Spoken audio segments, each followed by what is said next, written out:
ভালো মেয়ে ঠিক কাকে বলে জানো? ভালো ছেলে মানে কি? তুমিও বলবে সহজ প্রশ্ন, মাপকাঠি একটি।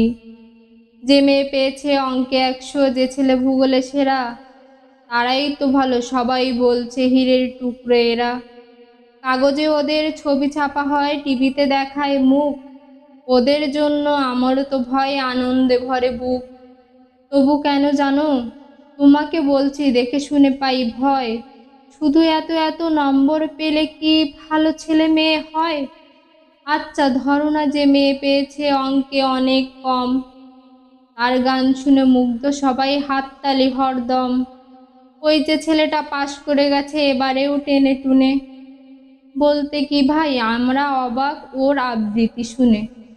নাটকেও তার নেশা আছে খুব, পরের বিপদে ছুটে। পাড়ার তিন্নি বাংলায় নাকি 30 পেয়েছে মুটে। কিন্তু মেয়েটা খেলাধুলাতে 10খানা গায়ে নামি।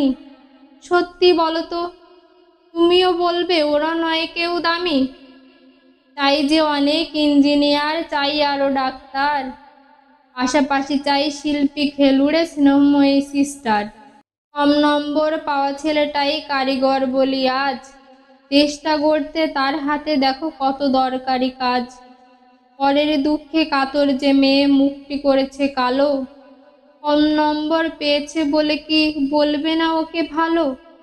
অভাবের টানে কলেজে পড়েনি, ছোট দরমার বাড়ি, তবুও ছেলেটা বাবা মাকে দেখে ভাড়াতে চালায় গাড়ি। তাই বলছি কি, শুধু নম্বরে হয় কি মাপকাঠি? ভালো ছেলে মেয়ে বলতে কি ভাই মানুষ চাইছি খাঁটি।